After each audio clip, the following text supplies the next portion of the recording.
Your name is holy. Your name is Lord. Father, we bless you, we exalt you, we honor you, O Lord. Seigneur, nous te magnifions et nous t'exaltons, car tu es le berger fidèle et nous sommes le troupeau de ton pâturage. Merci pour la vie, la santé, la sécurité, la grâce, les miracles et les bénédictions que tu as déversées sur ton peuple durant tout le mois de février qui vient de s'achever. Tu as été fidèle, Seigneur, tu as pris soin de ton petit troupeau. Nous t'exaltons et nous te magnifions pour la grâce que tu nous donnes de commencer encore ce nouveau mois de mars avec toi. Qui est comme toi, Seigneur? Tu es magnifique en sainteté, tu es digne de louange, tu opères des prodiges dans la vie de ceux qui t'aiment. Nous sommes heureux de t'appartenir parce que, Seigneur, à l'ombre de tes ailes, nous trouvons le vrai repos. C'est en Christ que nous avons la paix. C'est, Seigneur, dans tes mains que nous avons la sécurité. Merci, Seigneur, pour cette grâce exceptionnelle. Toi qui nous as réunis ce matin, oh Dieu, c'est pour un but. Ce n'est pas par hasard que nous sommes rassemblés ici. Nous prions. Ouvre pour nous les écluses des cieux. Visite-nous, Seigneur. Visite chacun de nous. Parle à chaque frère. Parle à chaque soeur. Transforme nos vies. Régénère-nous. Père, que nous devenions une Pâque nouvelle. Que chacun de nous ne rentre plus étant le même. Que personne ne quitte ici comme il est venu. Mais que ta parole nous lave, qu'elle nous purifie, qu'elle nous affranchisse. Car tu as dit, vous connaîtrez la vérité et la vérité vous affranchira. Seigneur, affranchis-nous par ta parole. Au nom de ton Fils Jésus-Christ. Amen. Amen. Alléluia. Amen. Bien-aimés frères et sœurs, notre méditation de ce matin a pour thème la nécessité absolue du baptême dans le Saint-Esprit.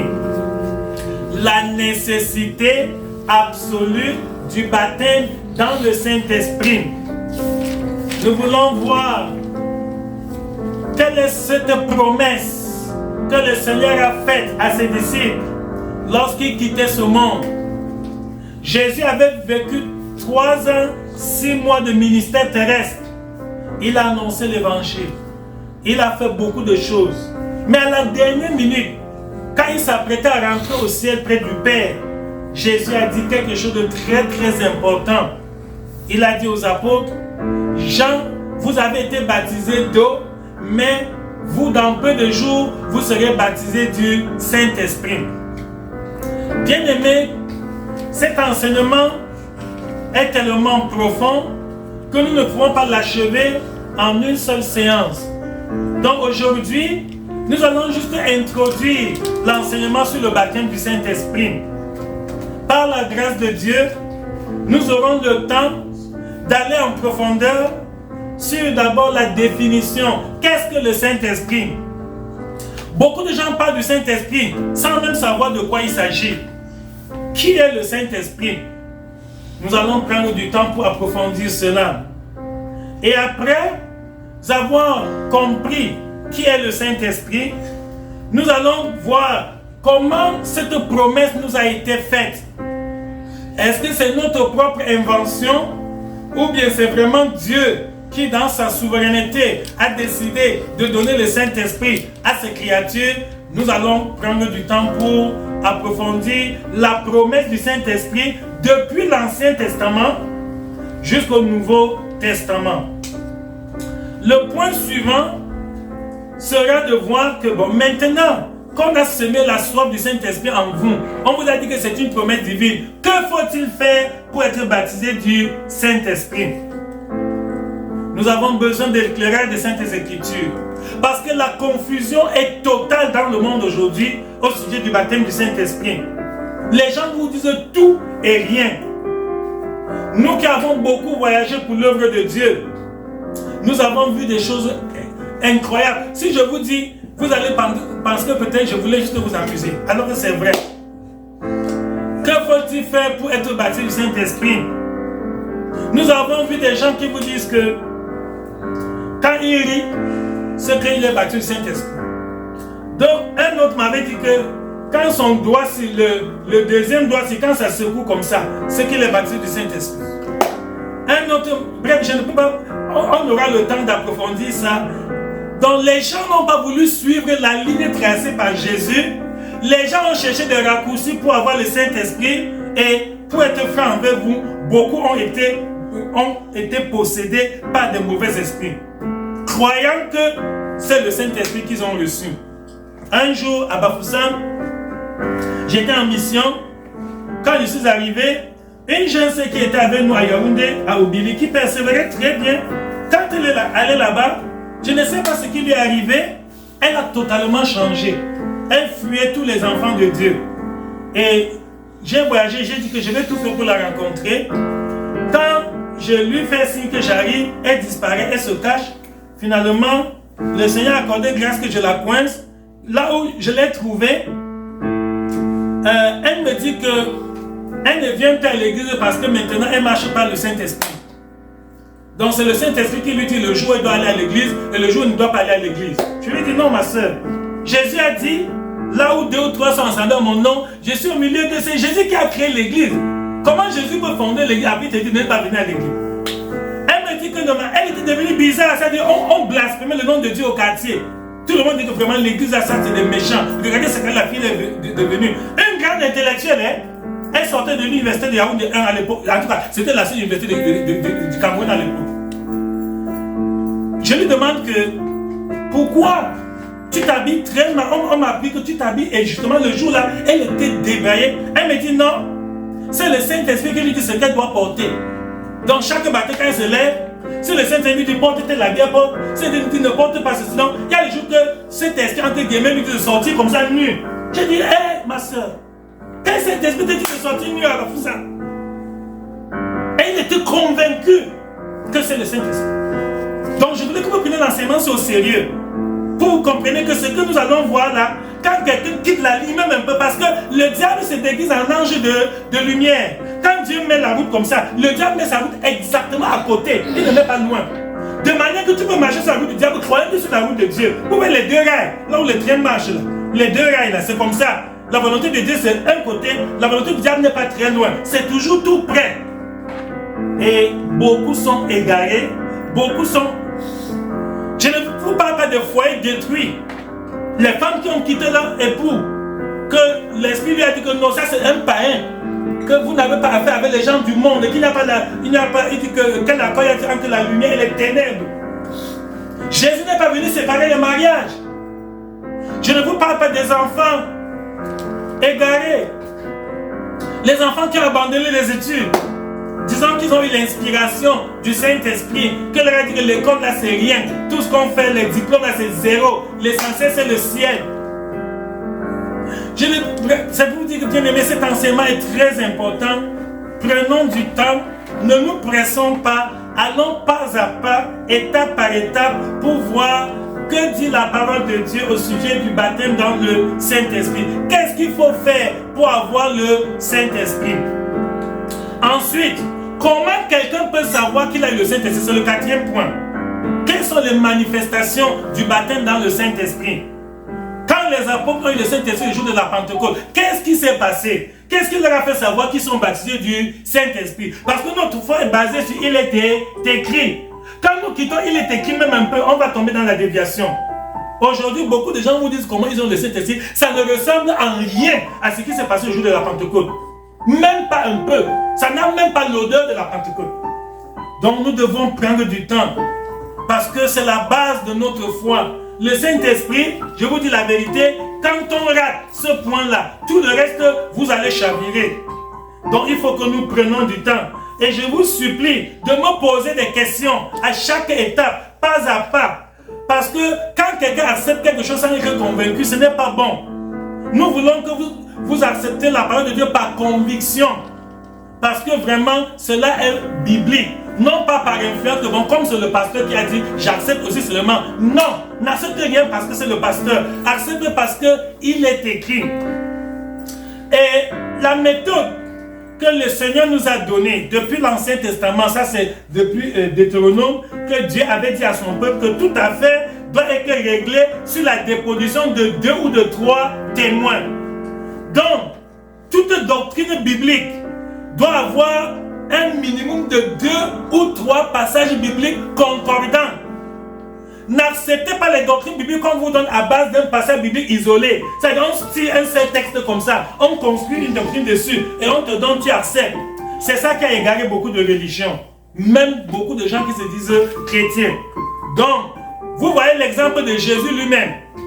Dieu pouvait faire que c'est une seule personne qui nous relate l'histoire de Jésus. Mais Dieu a fait qu'il y ait 4 évangiles. Matthieu est venu parler. Marc a dit la même chose.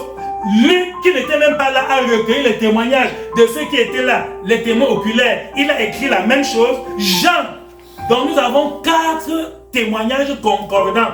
C'est pour ça que nous sommes convaincus que ce qu'on nous dit sur Jésus est vrai. Si c'est une seule personne qui nous parle de Jésus, on peut douter. Si ce n'est que deux, on peut dire, jusque-là, peut-être ils se sont entendus pour nous tromper. 3, 4 témoignages. Donc j'aimerais que sur tout ce que nous allons apprendre sur le baptême du Saint-Esprit, à chaque étape, que nous ayons au moins 3, 4 témoignages bibliques qui disent exactement la même chose. Là, nous sommes sûrs qu'on ne s'est pas trompé. Là, nous avons l'assurance que nous sommes sur le fondement des apôtres et des prophètes. Donc voilà, bien-aimés, on va voir quel est le signe initial du baptême dans le Saint-Esprit. Qu'est-ce qui prouve que quelqu'un est baptisé du Saint-Esprit? Nous allons voir quelles sont les autres manifestations du Saint-Esprit. Parce que quand on parle du signe initial, ça veut dire qu'il y en a d'autres. Il y a beaucoup d'autres manifestations. Or, plusieurs se sont arrêtés au signe initial. Ils n'ont plus grandi spirituellement. Ils n'ont pas su que Dieu les a fait entrer dans une nouvelle dimension où il y a beaucoup de dispensations à recevoir. Et cette pauvreté spirituelle est en train d'handicaper la vie de beaucoup d'enfants de Dieu aujourd'hui. Après donc avoir vu les autres manifestations de la puissance du Saint-Esprit, nous allons voir pourquoi. Parce que Dieu fait chaque chose pour un but. Même le parler en langue, pourquoi est-ce que Dieu a voulu que quand quelqu'un est baptisé, il doit parler en langue? Pourquoi Dieu? Est-ce que c'est un plaisir? C'est juste un ornement? Non, ce n'est pas une décoration. Ça a un fondement très très profond.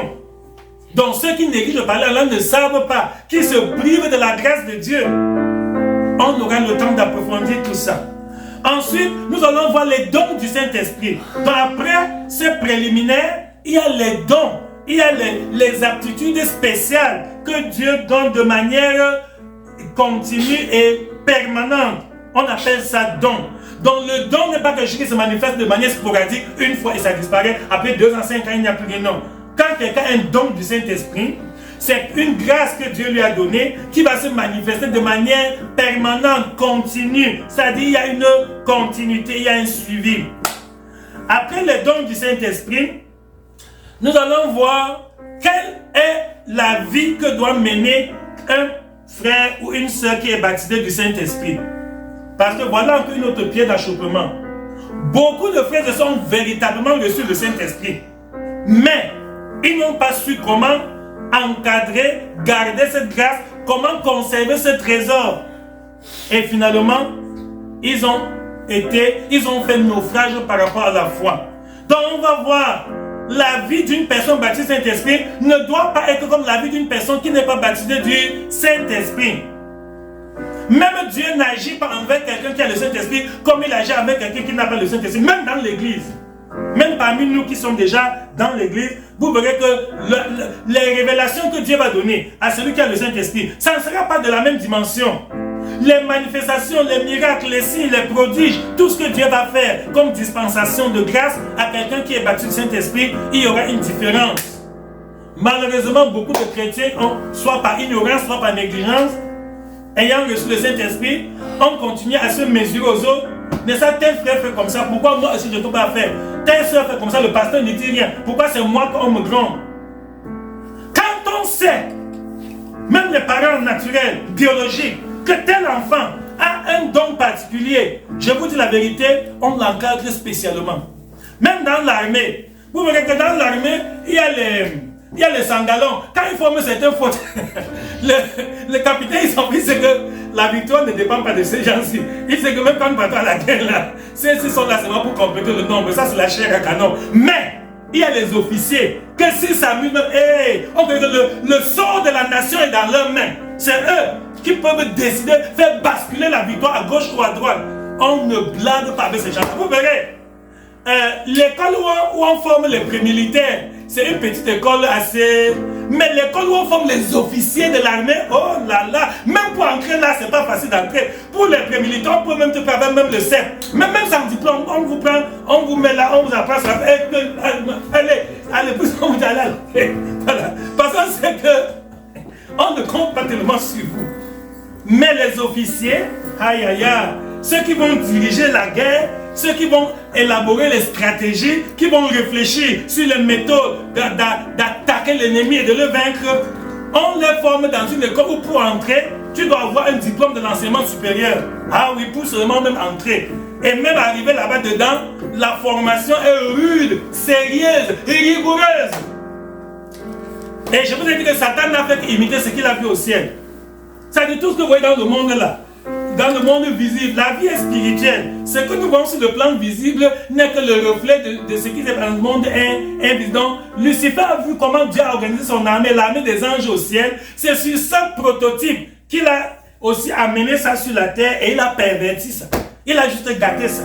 Il a tourné ça à l'envers. Donc, nous pouvons comprendre beaucoup de réalités spirituelles en observant attentivement les réalités humaines, les réalités de la société actuelle. L'armée de César, à certains égards, ressemble à l'armée céleste. César a formé ses militaires, César a élaboré beaucoup de stratégies de guerre, vous les trouverez dans la Bible.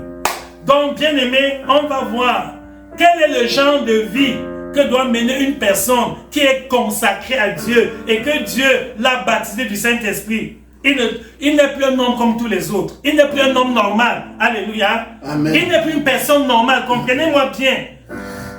Beaucoup me disent, pasteur, quand j'avais reçu le Saint-Esprit, Dieu me révélait ceci, Dieu me montrait cela, Dieu me donnait ceci, Dieu m'utilisait comme ça. Mais après un certain temps, tout ça a disparu. Je ne comprends plus ce qui m'arrive. C'est normal.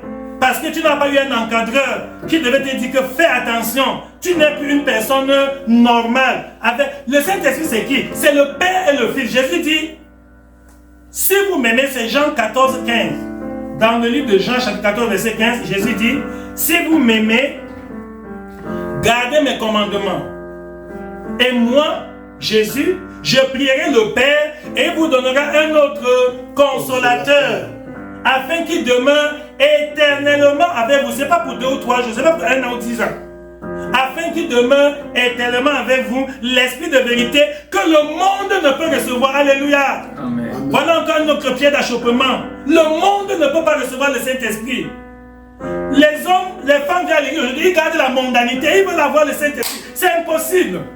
Jésus l'a dit que le monde ne peut pas recevoir le Saint-Esprit. Or, toi qui es encore du monde, tu as encore les habitudes du monde, les caractères du monde, les comportements du monde, tu pries pour le Saint-Esprit, tu jeûnes pour le Saint-Esprit, c'est un démon qui va entrer à toi. Le Saint-Esprit ne peut pas entrer là où il y a la mondanité, c'est impossible.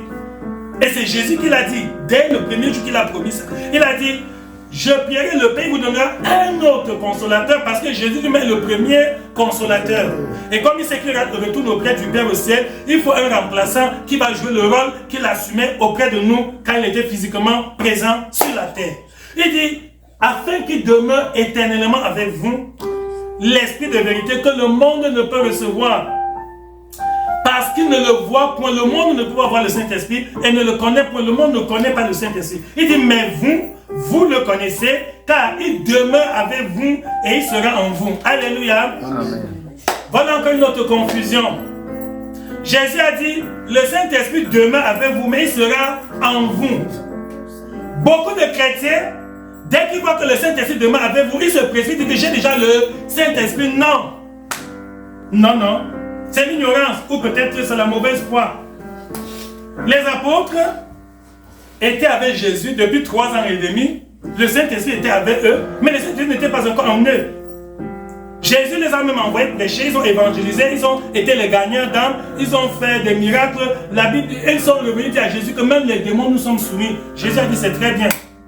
Mais au moment de partir, Jésus leur a dit que malgré toutes ces expériences que vous avez eues, vous n'avez pas encore le baptême du Saint-Esprit. Restez à Jérusalem jusqu'à ce que vous soyez revêtus de la puissance d'en haut. Mais beaucoup disent, pasteur, j'ai déjà prié un malade et guéri, donc j'ai le Saint-Esprit. Les apôtres avaient même reçu, ils avaient fait plus de miracles que toi. Mais Jésus leur a dit que vous n'avez pas encore le Saint-Esprit. Attendez. Et c'est le jour de la Pentecôte qu'enfin cette promesse s'est accomplie. Et c'est pour ça que l'église est née le jour de la Pentecôte. Alléluia. L'église est née le jour de la Pentecôte. Donc un chrétien sage doit éviter les raccourcis qu'on donne aujourd'hui. On dit non, si tu es baptisé d'eau, c'est que tu as le Saint-Esprit. Si tu as confessé Jésus, que bon, j'accepte Jésus comme mon Seigneur, mon sauveur personnel, je me repens, je donne la vie à Dieu. On dit tu as le Saint-Esprit. Bien aimé, les apôtres avaient fait tout ça, mais ils n'avaient pas le Saint-Esprit. Ils marchaient même, ils dormaient même avec Jésus. Toi, tu as seulement dit avec la bouche que j'accepte Jésus comme mon Seigneur, mon sauveur personnel, etc., etc. Et tu dis que tu as le Saint-Esprit. Ils n'avaient pas parlé avec la bouche. Ils avaient abandonné même leur travail. Ils avaient abandonné leur métier, leur profession, tout. Leur maison, leur famille. Ils étaient avec lui nuit et jour. Mais ils n'avaient pas le Saint-Esprit. Jusqu'au jour de la Pentecôte, quand Jésus n'était même plus là. Jésus était même déjà rentré au ciel. Voyez combien Satan a trompé beaucoup d'hommes aujourd'hui. Beaucoup de gens sont dans l'erreur sans le connaître. Et la parole de Dieu est la lumière. C'est elle qui va dissiper les ténèbres. Amen. Donc bien aimé, il dit, je ne vous laisserai pas orphelin. Ça veut dire que quoi? Un frère qui n'a pas le Saint-Esprit est orphelin. Comprenez bien. Une sœur qui n'a pas le Saint-Esprit est une orpheline. Donc tu dois sentir que tu as une infirmité spirituellement. Exactement comme tu vois un infirme physique. Quand tu vois un homme qui peut-être est boiteux, ou il est manchot, ou il est aveugle, ou il est... Tu as pitié de lui, c'est comme ça. Que toi qui es dans l'église, tu n'as pas le Saint-Esprit, tu dois sentir ta misère. Tu dois voir que je suis malheureux, je suis un infirme, je suis un handicapé spirituel.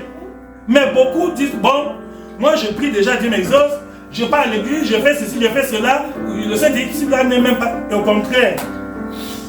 Si ce n'était pas important, Jésus n'aurait pas tellement insisté là-dessus. Donc aujourd'hui, je vous donne juste le programme. Nous allons voir ce qu'il faut faire. Et après, nous verrons quand quelqu'un va Saint-Esprit, qu'est-ce qu'il doit faire, comment est-ce qu'il doit se comporter. Et la grâce de Dieu va nous aider à bien assimiler cet enseignement pour que nous puissions marcher sur le fondement des apôtres et des prophètes. Alléluia. Amen. Votre cœur soupire-t-il après le baptême d'en haut que le Seigneur a promis? Hâtez-vous de rechercher avec ardeur ce don nouveau, le baptême de l'Esprit. Comme un torrent qui déborde sur ses rives, votre cœur s'inondera et de joie se remplira. Vous aurez enfin la fontaine d'eau vive jaillissant de votre cœur. Alléluia. L'eau vive que Jésus avait promis à la femme samaritaine. Elle avait dit, Seigneur, donne-moi de cette eau pour que je ne vienne plus puiser. C'est ça le baptême dans le Saint-Esprit. Jésus a dit dans Jean 7,39 que celui qui croira en moi, des fleuves d'eau vive couleront de son sein. Alléluia. Out of my belly shall flow rivers, rivers of living waters. Out of my belly shall flow rivers, rivers of living waters. Out of my belly shall flow rivers, rivers of living waters. Alléluia. On aura le temps. Dieu a inspiré même certains frères à composer des cantiques qui expriment ce mystère, que des fleuves d'eau vive couleront de son sein. Celui-là qui va recevoir le baptême du Saint-Esprit. Bien-aimés frères et sœurs, nous allons nous arrêter là pour aujourd'hui, et le Seigneur par sa grâce va transformer la vie de chacun de nous au nom de Jésus. Nous avons l'assurance qu'avant la fin de cet enseignement, tous les frères et sœurs seront baptisés du Saint-Esprit au nom de Jésus. Amen. Nous avons l'assurance que cet enseignement va apporter une ère nouvelle. Au nom de Jésus, je déclare que cette parole ne te laissera plus le même. Ta vie va changer au nom de Jésus. Ta foi va être restaurée, renouvelée au nom de Jésus. Par cet enseignement, tu vas jouir des profondeurs, de la plénitude, de la bénédiction de Dieu au nom de Jésus. Mon frère et ma soeur, prépare-toi, sache que ta vie ne sera plus la même. Ta vie va être transformée. quand le Seigneur va te visiter par le baptême dans le Saint-Esprit, ce n'est même pas toi qui diras, le témoignage sera évident, visible par tout le monde. Alléluia. Amen. Nous allons expérimenter une nouvelle Pentecôte au nom de Jésus. Vous connaissez ce qui s'est passé le jour de la Pentecôte? Quand les disciples dans la chambre haute, ils étaient au nombre de 120, le Saint-Esprit est descendu sur eux et il y a eu des choses extraordinaires. Oui, avant la fin de cet enseignement, Dieu va nous accorder la grâce que nous expérimentons une nouvelle Pentecôte. Alléluia. Amen. Nous prions. Seigneur, gloire à toi, car tu nous aimes. Et tu es notre consolateur. Et tu nous as promis un autre consolateur. Parce que tu ne veux pas nous laisser seuls. Tu connais le voyage. Tu connais le combat spirituel. Tu connais la guerre, la lutte acharnée que nous avons emmenée contre la chair, contre la mondanité, contre le diable, contre le péché. Et Seigneur, tu as voulu nous équiper, nous donner, Seigneur, l'armure nécessaire pour aller au combat en vainqueur. Merci pour la promesse du Saint-Esprit. Merci pour ta fidélité. Car tu veilles toi-même sur cette promesse pour l'accomplir dans la vie de tous ceux-là qui se soumettent de manière inconditionnelle, sans réserve, totale, complète à ta parole. Merci Seigneur parce que tu nous as visités et nous avons foi que cet enseignement, tu as dit vous connaissez la vérité et la vérité vous affranchira. Nous avons fait que cet enseignement va nous affranchir, va nous libérer des fausses doctrines, de l'ignorance, des fausses conceptions que nous avons ramassées de part et d'autre. Et ta parole va bâtir en nous Seigneur une vie nouvelle, une vie digne de l'évangile. Et chacun d'entre nous va être rempli du Saint-Esprit pour te servir en esprit et en vérité. Des fleuves d'eau vive vont couler, Seigneur, de nos seins, comme tu l'as promis dans ta parole. Et chacun de nous va devenir une source de bénédiction. Chacun de nous va être un instrument de Dieu, un puissant, Seigneur, outil pour l'évangélisation, pour le salut des âmes, pour la, Seigneur, pour la manifestation de ta gloire en ces derniers temps. Au nom de Jésus qui nous avons prié. Amen. Amen. La vision évangélique.